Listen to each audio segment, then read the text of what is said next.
what a terrific day it's been. It's so interesting to learn about all these different health professions. So thank you all for those presentations. Thanks for sticking this one out. We are last but not least, I don't think. So I have the pleasure today of introducing our two speakers and our discussants. So Amanda Hancock is the assistant professor in leadership at the Hill and Levine Schools of Business at the University of Regina in Saskatchewan. Her research focuses on well-being and leadership of and for minority populations and organizations using frameworks such as stigma, conservation of resources, stereotype, threat, etc. Kara Arnold is a professor of organizational behavior and HR management at Memorial University's Faculty of Business Admin. Her research interests focus on leadership, employee well-being, and equity. And our discussant is Kevin Calloway, who is professor of organizational psychology at St. Mary's in Halifax. In 2009, he was appointed the Tier 1 Canada Research Chair in Occupational Health Psychology. So similarly to the other presentations, please hold your questions to the end, but feel free to add your questions during the chat. And I am handing it over to, I think, Amanda first. Thanks, Kelly. It's Kara here. I'm going to just first. I'm going to give a quick intro, but perfect. Thank you for the introduction and thank you for being here today. And absolutely, what a great segue, maybe not great in the sense of we have a lot of work to do in terms of leadership in this area, but I've just been jotting down notes in terms of picking up some of the themes from the presentations that I've heard so far today. So we do have two other members of this group that couldn't be with us today, Jennifer Dimoff and Laura Lapierre, who are both at the Telfer School of Business at the University of Ottawa. So just to introduce those two as well. Okay. Oh, yes. Okay. So Amanda's going to present. We have two conference presentations that we're going to present today. Amanda's going to present the first one, which is What's Leadership Got to Do with It? An investigation of leaders' role in employee mental health. And then I'm going to present the second conference paper that we have that Laurent just presented actually at the European Academy of Occupational Health Psychology Conference. Kevin is going to be our discussant, and I'm sure he's going to have a lot of wonderful comments to say and to tie things together for us. And then we'll open it up for Q&A. And so just to foreshadow the end of the presentation, basically, I think the 2 points that that the two papers we're presenting make are that mental health supportive leaders make a real positive difference. And the second point is that coworkers' views about mental health are also very important. So we'll pick up on those two themes as we go through here. And the other comment, just as introduction, is that we are still also in the process of analyzing the data, and this is sort of really the beginning for us, even though it is the wrap-up of the project, in terms of some of the things that we're finding. So with that, I am going to pass it over to Amanda, but I'm going to keep control of the slides, so she's going to just be letting me know when she wants to move forward. So Amanda, over to you. Okay. Hi, everybody. Thanks so much for being here today. Thank you, Dr. Arnold and Kelly, for the introduction. So as was mentioned, I will be talking about the qualitative component of the research conducted by our cross-cutting leadership subgroup / case study as part of the project. Our working title for this paper is playing on, the Respect song, What's Leadership Got to Do with It? Investigation of leaders' role in employee mental health. So first and foremost, this title captures the broad area we set out to explore regarding mental health at work and the role that organizational leaders play in mental health related leaves of absence, return to work, accommodation, and also experiences of absenteeism and presenteeism. You want to change the slide, Kara? And the title also reflects many of our key findings, which are quite responsive to the current state of the literature on leadership and mental health at work. So increasingly, this body of work acknowledges the central role that leaders play in supporting employee mental health, but very little is known about how leaders navigate supporting mental health at work, especially with regards to areas of research such as return to work, leaves of absence, and accommodations as they relate to mental health. So we thought there would be value in really emphasizing the opportunities and challenges we heard from our leader participants as a way forward. Slide. So one thing I should mention about our participants is that they were purposefully selected for their expertise and recognition as leaders in their respective areas, for promoting and having achieved positive mental health at work, for being passionate and knowledgeable in this area, for an array of reasons.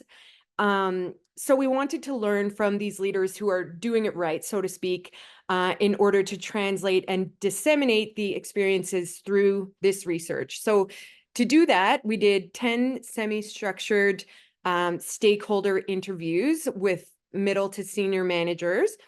And then we did 5 focus groups. So one was a true focus group, which we used the same semi-structured interview guide.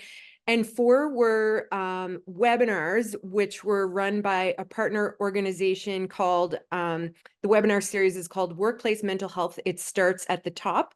And that featured CEOs and C-suite executives from around the world. So the gender breakdown of the stakeholder interviews, it was 50-50 male and female for those 10 participants.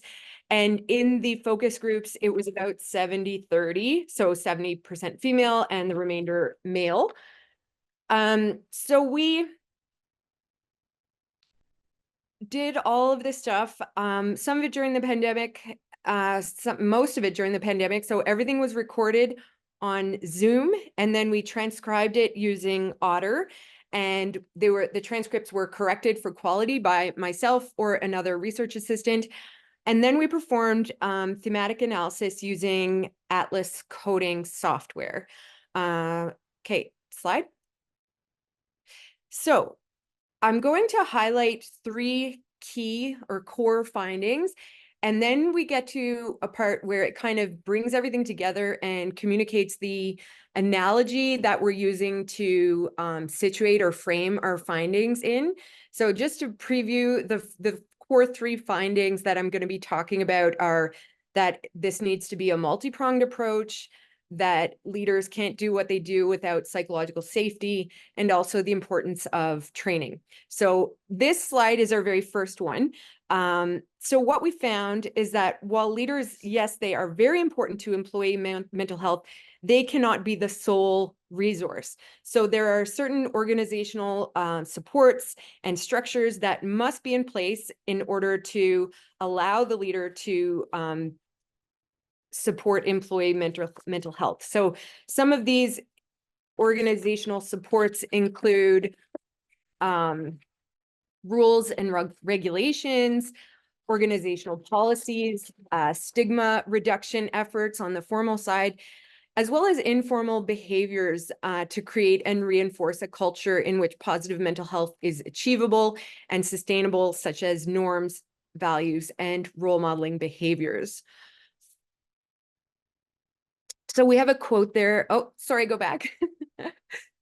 Sorry, I just wanted to point out that quote there is acknowledging the position of leaders to make sure these formal organizational pieces are present, and the importance of stigma reduction. So yeah, on to the next core finding. So this acknowledges the importance of psychological safety. So leaders who experienced a great deal of success in supporting employee mental health acknowledge that they could not have done so if that psychological safety climate had not been present in which to carry out this behavior and this supportive behavior. So in line with both the formal and informal mechanisms, leaders felt it's only possible to support employees towards positive mental health in an environment that is perceived as psychologically safe. So psychological safety, meaning it feels okay to take interpersonal risks, for employees to express ideas and concerns, to have a sense of voice in the organizational setting, to speak up with asking their questions, and to not feel afraid to admitting mistakes. So really an emphasis on a learning culture more so than a performance or outcome orientation. Yeah, so this is all without fear of negative consequences. And as Amy Edmondson, the founder of Psychological Safety, this construct puts it, she describes it as felt permission for candor.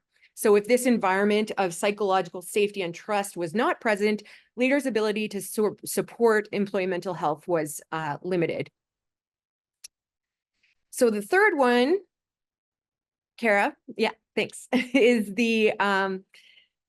a main finding was that leaders need to feel personally equipped to deal with mental health challenges. So not only through having the right organizational policies and practices in place, but also in their personal levels of ability and competence to deal with mental health related situations in organizations.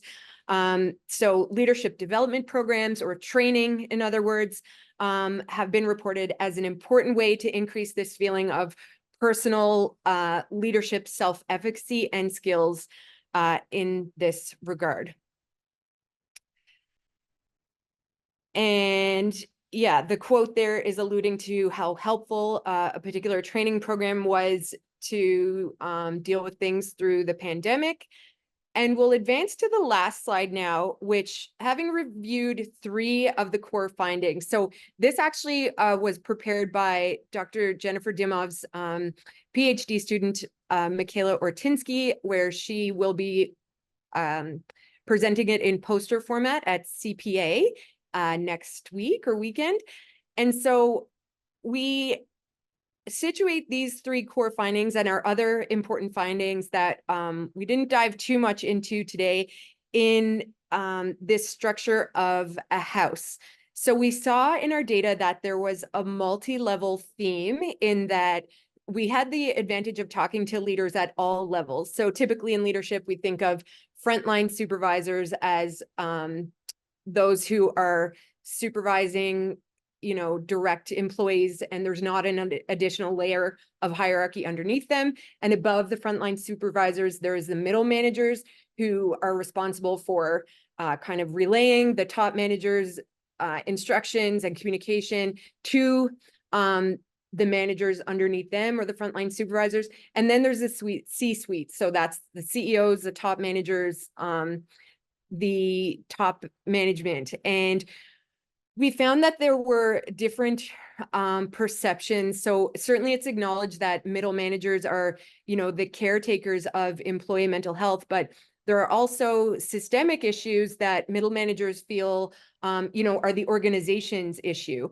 The organization has to put these in place. So when we talk about who is the organization, we kind of equate that with top management. So to reflect this multi-level theme that we're reporting about the different levels of leadership and the perceived roles of each, we have come up with the concept of a house.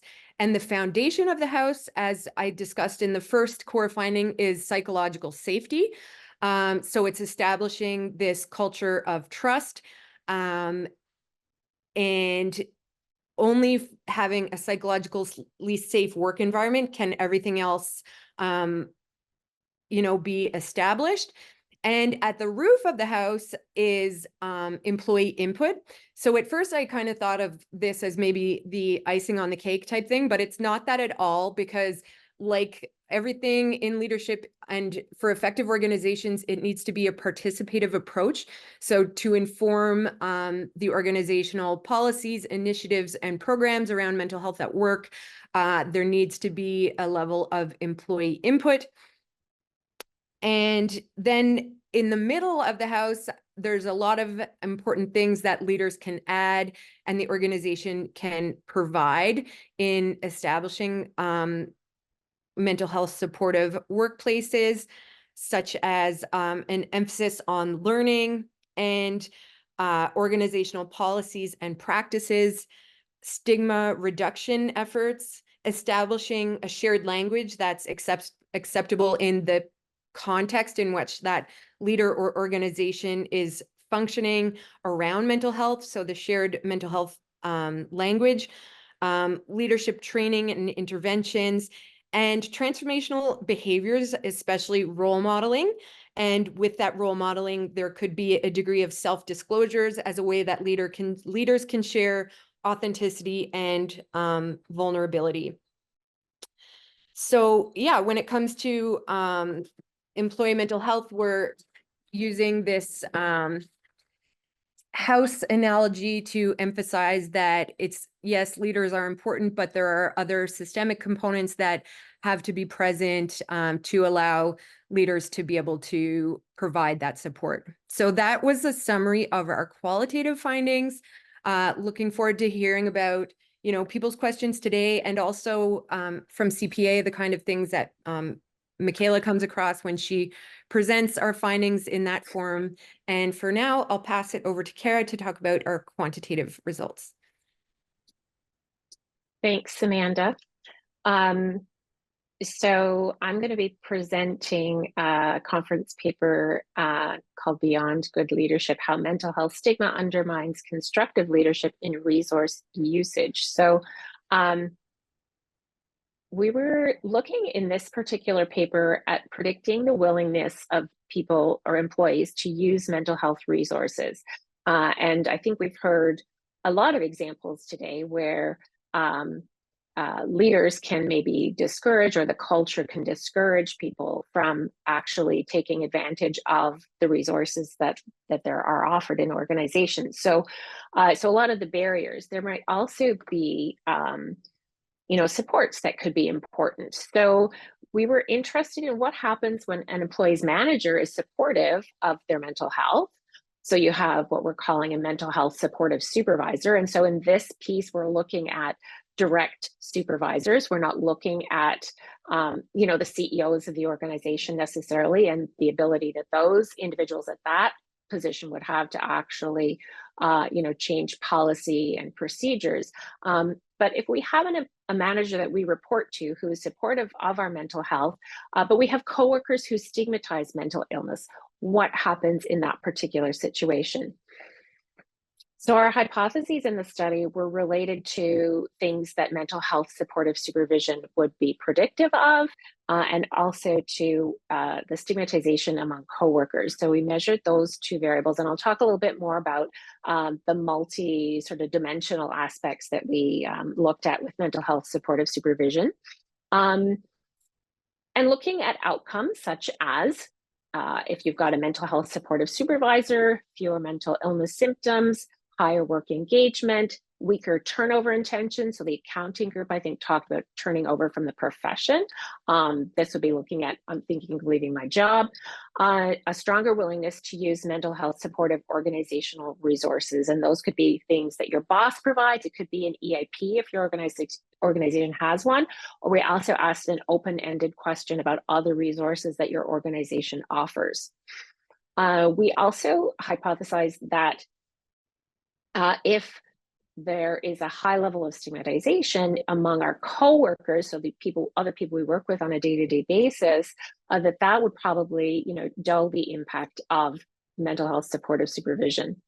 And we also thought that if we are working in an environment where mental health is stigmatized by our coworkers, that we might see more mental illness symptoms, lower work engagement, stronger turnover intentions, and a lowered or a weaker willingness to use mental health supportive organizational resources.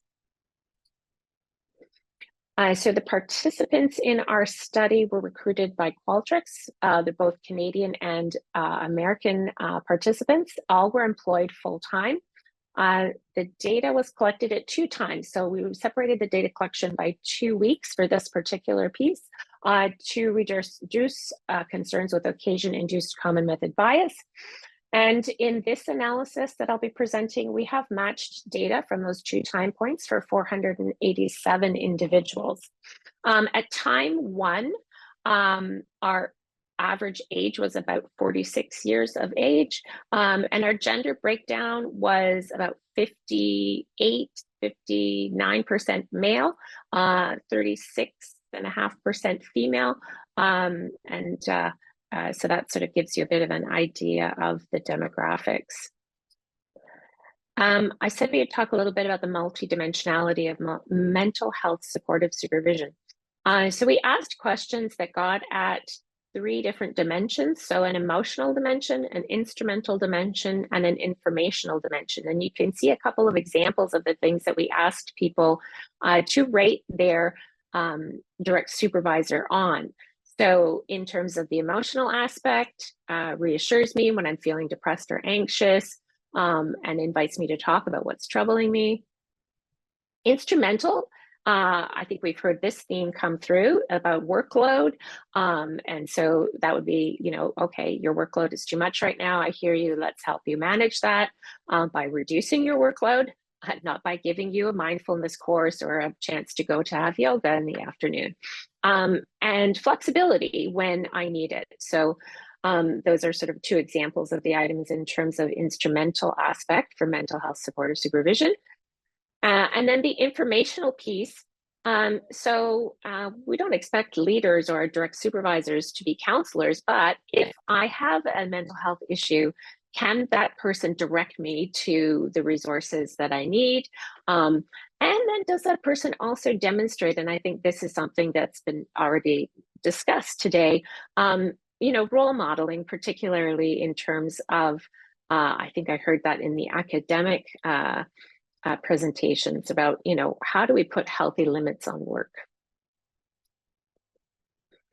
So in terms of the findings, excuse me, the direct relationships, we did find that mental health supportive supervision was predictive of engagement, and higher work mental health supportive supervision, lower turnover intentions, and then also higher willingness to use organizational resources.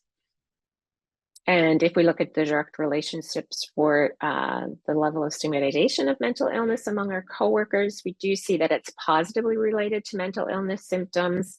It is positively related to turnover intention, and negatively related to willingness to use resources. And all of these relationships were significant. Whoops, what's happened there? Okay, so in terms of the moderation, we looked at this graph here, and it shows us that when we have a low stigma in terms of mental illness within our coworkers, so our work group, and we have a mental health supportive supervisor, the willingness to use resources is more positive than when we have high stigma among coworkers. So leaders matter in all cases, but when we also combine that with a culture or a climate within our work group where we don't stigmatize mental illness, then we see that individuals are more likely to report willingness to use resources. Whoopsie, okay, that. Okay, so some of the implications here, better understanding of what mental health supportive supervision looks like, right? So if we were to say, okay, what do I need to do if I'm supervising people? These would be some of the aspects we'd want to be able to look at. However, it's not the only thing that matters. So it's not going to prevent stigmatized views necessarily among coworkers. And if we do work with coworkers who stigmatize mental illness, it seems to almost counterweight that positive effect of mental health supportive supervision. So we really think that one of the big implications here is that mental health interventions that educate supervisors and those aiming to reduce stigma in the unit both appear to be necessary to best support employees' use of mental health resources. And this is the funding acknowledgement, which has probably already been said. And with that, I am going to hand it over, and I'm looking at our time, and we still are good for time. I'm going to hand it over to Kevin as our discussant to say a few words. Thanks, Kara, and good afternoon, everybody. I don't hear any reaction, so I assume you can all hear me. I can hear you anyways, Kevin. Yeah. I'm trying to figure out how to mute Thanks. myself here. I can hear you too. Great. My first observation, I've been listening to several of the sessions, and something I say to my own students, I think anyone who collected data in the last 3 years has to add the words "during the pandemic" to their titles, because I think that's an important contextual factor for a lot of our research and a lot of things we're finding. And I know in some of my research through the pandemic, we've been finding, using a screening instrument, rates of PTSD in general working populations that rival those of returning combat soldiers or active paramedics. So we're getting rates of PTSD, so exceeding a clinical threshold, approaching and sometimes exceeding 30%, which really extraordinary rate. So I think that's an important contextual factor when we're dealing with psychosocial issues. My other point of context for coming into this is I've spent the last 2 weeks doing a lot of leadership work in different industries and talking with leaders from different industries. And as a result, I am today perhaps more sympathetic to leaders than I am on other days. And the first thing I wanted to note is just how much we expect of leaders, and those expectations seem to be increasing. So when we talk to leaders now about helping employees with mental health issues or problems they might be having, I think a lot of leaders are sort of groaning in their seats, because that's one more thing in a day where they don't finish the stuff they have to do anyways, right? The demands are just escalating way beyond. And although we as researchers can come in and focus on mental health as an issue, leaders are dealing with 45 of those issues at any given time. So they're trying to balance all that. And, it's a load. And I think we see that in burnout rates among leaders. A colleague of mine initiated a program to teach leaders more about self-care, which of course gave them more things to do and actually increased their burnout, right? So there's a paradoxical effect in there. But I think we see it in other ways. We see it in rising vacancy rates in leadership. We heard about that from the teaching group. Certainly anyone in academia knows this. In my university, we have 3 of our 4 deans in acting positions. Both vice presidents, academic and administration, are acting, and the president is in the last year of the term. So if you're looking for a leadership role, we have some available. I should mention we're also in a financial crisis, so things aren't good. So we have all of this going on. We know that because of those demands, I mentioned the pandemic. One of the things we found during the pandemic too is how people steered away from leadership roles because they didn't want to take that on during a time of crisis. And as we read literature about glass cliffs and things like that, becoming a new leader at a time of crisis is probably not your best career move. So I think that's important to remember. I think it's important to remember, and this reflected in some of the findings we heard today, that leaders are employees too. So everything that we say about the causes of stress and the causes of mental health issues and the things that influence people to use resources or not are also true for leaders. And they are just as influenced by the climate of psychological safety. They're just as interested by or just as influenced by stigma in the workplace and the attitude of their leaders toward using resources. And we've known this for a long time, that especially around, we did research years ago on using family-friendly work arrangements, so work at home and telecommuting and things like that. And in a couple of firms found that leaders were actively discouraged from using those benefits that were supposed to be for all, but if leaders used them, they were pulled aside and say, well, you know, you're ending your career here because you're demonstrating that you don't have a commitment to the firm. So we need to do some work there too, not only improving psychological safety for employees, but also for leaders. We know that this has real consequences. So there's some colleagues wrote a paper. I love the title. It was called The Depleted Leader. And one of the things you find is when you subject leaders to all these pressures and their own stresses and mental health issues, one of the things we know about stress, we put you under a lot of stress, your social skills go away. And if you're a leader, we put you under a lot of stress, your leadership ability goes away. So maybe just at the time when you're expected to step up and help your employees through difficult times, you yourself are experiencing difficult times. So I think that's something we also have to struggle with is that type of reaction.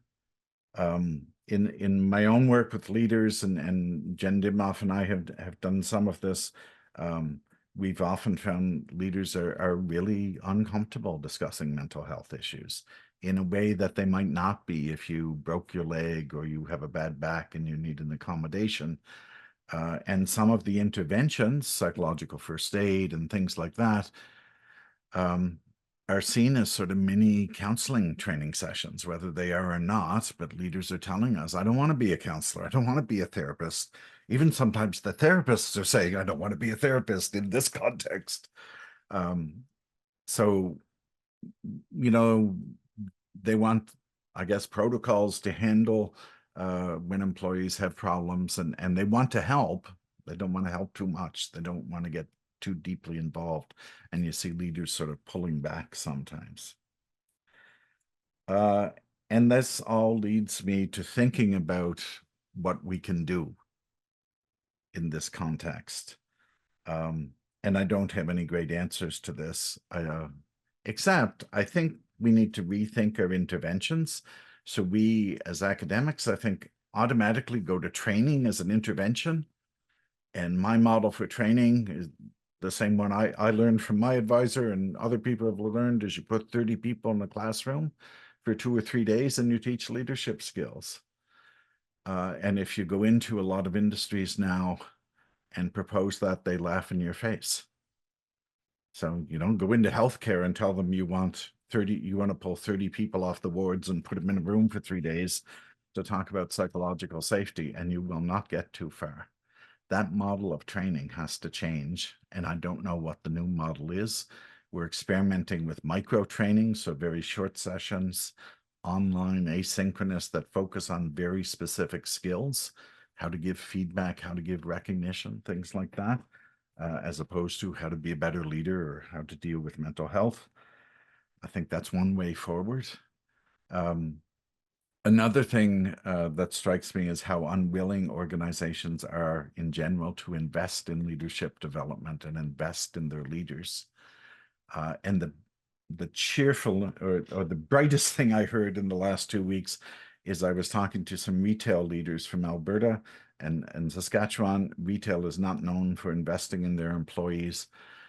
And they have an expectation that all their managers are coaches for their employees. So they brought in a firm and certified all their managers as coaches. So they spent a lot of money to run managers through a coaching program saying, this is the skill you need, and you need it at a professional level. So all their managers now have a coaching designation as well, and are expected to be coaches. That's the kind of investment we need, and I don't see that happening in a lot of industries. And finally, I'd like to end, when I started my career, I started as a union researcher, and I studied issues around union participation and the role of unions. And now I'm coming back to that, realizing that unions have a big role to play as we deal with mental health in the workplace. And I think we ignore that in a lot of our research. I recently wrote a paper along those lines, and you can find very little recent research that looks at constructs like union support or industrial relations climate. So topics that I knew as sort of big research topics back in the 90s, and people have abandoned those. But I think they have an important role to play as we deal with issues of employee mental health, because unions have a distinct and positive role to play here. So I'm going to shut up now, and I'm going to ask the others here if there are questions or comments they'd like to make. I just want to step in and just Sure. concur with a lot with what Kevin has said.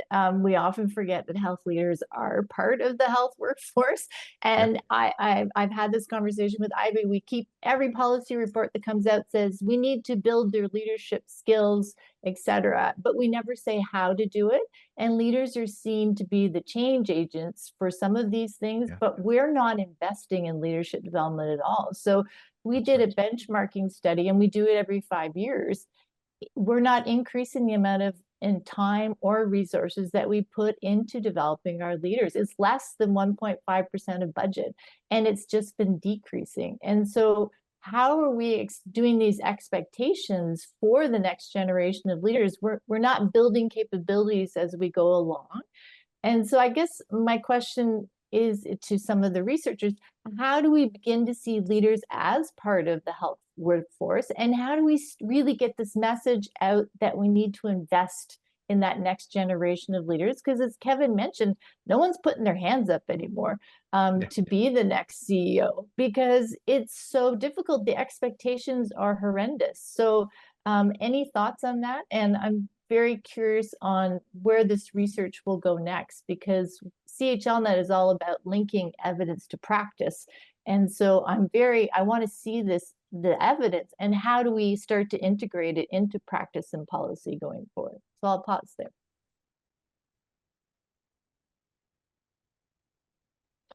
The floor is open. And maybe Kara and Amanda, where's your research taking you next? Where are you going with this piece? Because you talked a little, leader toolboxes need constant updating. You talked a little bit about role modeling behaviors. Are there other tools and practices that are coming to the service that we need to start to have leaders foster? I can start, and then Kara can jump in. The first point that you made before, like you directed the question at us specifically, but I think what we didn't present specifically is that the area of leader well-being, leaders themselves, is increasingly acknowledged as an under-researched area. And that's kind of the first step, is that, people are aware of this. This is a thing. Leaders are also employees, and leaders are also people. And we have to get rid of this perception that because they're a manager, a director, or a VP, that they don't experience ill health, that they, despite all the resources that they have cognitively and instrumentally, that they too need support. And inquiring and looking more into leader well-being is something I'm interested in. And I think others in this field too are attempting to move forward. So that's one thing. And then specifically, what is coming out of this is that acknowledging that leaders at different levels, as I was mentioning in my presentation, so we have frontline supervisors, middle managers, and top management, all have different roles to play when it comes to establishing those organizational pieces of policy and structure in setting up the organization and the managers within the organization to be able to provide that. So with top management having a more macro responsibility and being perceived as, the organization as a whole. And then the middle managers are those who are really heavy on the interpersonal skills, who are having to translate what's coming from the top to the bottom. And then the frontline supervisors, that lowest level of leadership, are going to be the ones experiencing the most direct and acute encounters, who may need that level of skill and training. So yeah, we're working on a paper right now, kind of roles and responsibilities of different levels of leadership in creating and maintaining mentally healthy organizations. We're working on the title, but that's where we're going. So Kara, I don't know if you want to expand on that. Sure. So one of the things that I'm thinking about your question, Kelly, like where do we go next? What do we do? Like role modeling, very important. I think the academia presentation kind of brought this home to me. So I had an individual who is now in an academic position say to me, yeah, you role modeled for me, like when you take a vacation, right? Because very often we're always connected to our email. And I just say, look, I'm not going to answer email during this time. I'm away, I'm on vacation by definition, I'm not working. I have the luxury of doing that because I've been at this for a while, right? And that I think also came out in the academia results.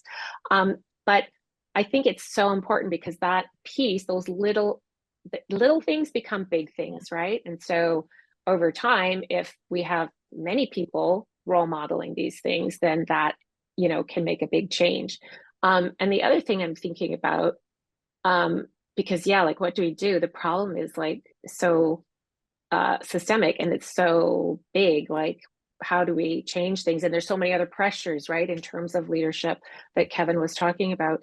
I think it's like it's reminding me of your research, Amanda, in terms of your thesis as disclosure, right? And so we've had a number of people disclose today here, right, in terms of the personal situations that they've been dealing with, how that's influenced their mental health or their mental illness, and how that's impacted their work. And I think the more that we talk about these things, hopefully we become, as a society, less stigmatizing in terms of mental illness.